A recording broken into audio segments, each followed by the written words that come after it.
Academia career में आप सभी का स्वागत है। मैं पवन रावत यूपी टेट सीटेट से संबंधित संस्कृत विषय का अध्ययन करूंगा। किसी भी भाषा का अध्ययन करने के पहले हमें उस विषय में, उस भाषा की उत्पत्ति के संबंध में जान लेना आवश्यक होता है। जैसे संस्कृत है, संस्कृत शब्द का अर्थ होता है शुद्ध, परिमार्जित, परिष्कृत आदि। संस्कृत शब्द सम, उपसर्ग, क्री धातु, अक्त प्रत्यय से मिलकर बना है, जिसमें संस्कृत का अर्थ है शुद्ध रखना, परिमार्जित करना, परिनिष्ठित करना आदि। इस प्रकार संस्कृत भाषा जो है वह हमें शुद्धता प्रदान करती है, परिमार्जित करती है, परिनिष्ठित करती है। इसके बाद हम किसी भी भाषा को पढ़ने से पहले वर्ण पढ़ते हैं। किसी भी भाषा का, जैसे हमें हिंदी का अध्ययन करना है तो हम वर्णमाला का ख ग घ का अध्ययन करते हैं। अगर अंग्रेजी पढ़ना होता है तो हम ABCD का अध्ययन करते हैं। ठीक उसी प्रकार से संस्कृत भाषा को पूरी तरह से पढ़ने के लिए, पूरी तरह से अध्ययन करने के लिए हमें सबसे पहले वर्ण विचार का अध्ययन करना होगा। वर्ण या अक्षर ऐसे शब्द हैं, वर्ण अक्षर दोनों एक ही शब्द हैं। अक्षर का मतलब है न क्षरति इति अक्षरः, अर्थात जिसका नष्ट ना हो, जिसका विनाश ना हो, जो जिसको तोड़ा ना जा सके, उसे हम अक्षर कहते हैं। अक्षर न क्षरति इति अक्षरः, मुख से, हिंदी में इसको समझने के लिए, मुख से निकली हुई प्रत्येक छोटी से छोटी ध्वनि जिसके और टुकड़े ना किए जा सकें, उसे हम वर्ण या अक्षर कहते हैं। अब अक्षर की चर्चा हम कर रहे हैं, वर्ण की चर्चा कर रहे हैं। वर्ण से ही वर्णमाला शब्द बना है। वर्णमाला में हम सबसे पहले पढ़ेंगे, वर्ण दो प्रकार के होते हैं। एक होता है स्वर और दूसरा होता है व्यंजन।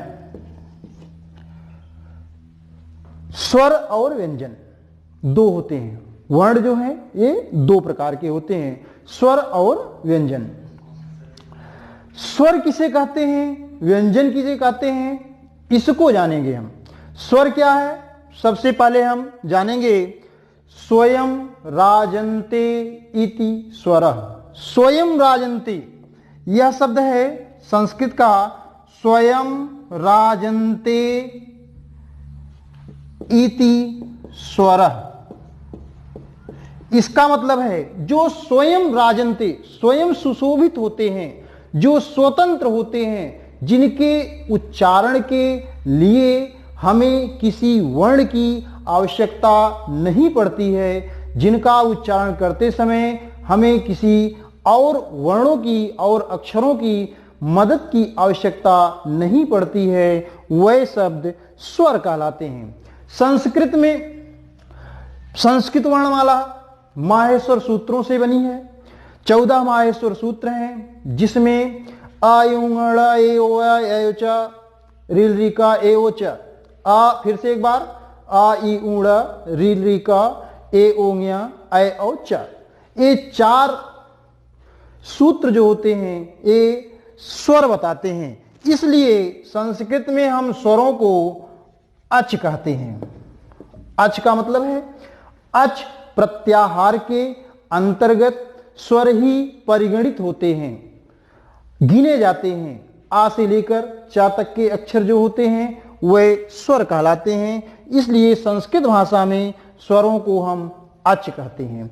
ये स्वर जो है वो 9 प्रकार के होते हैं। आ, ई, उ, री, री, ए, ओ, ऐ, औ।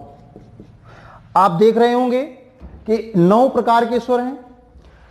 इन स्वरों में आ ई उ री ली, ये 5 स्वर मूल स्वर कहलाते हैं। कभी कभी आपकी परीक्षा में पूछता है कि मूल स्वर कौन कौन से होते हैं।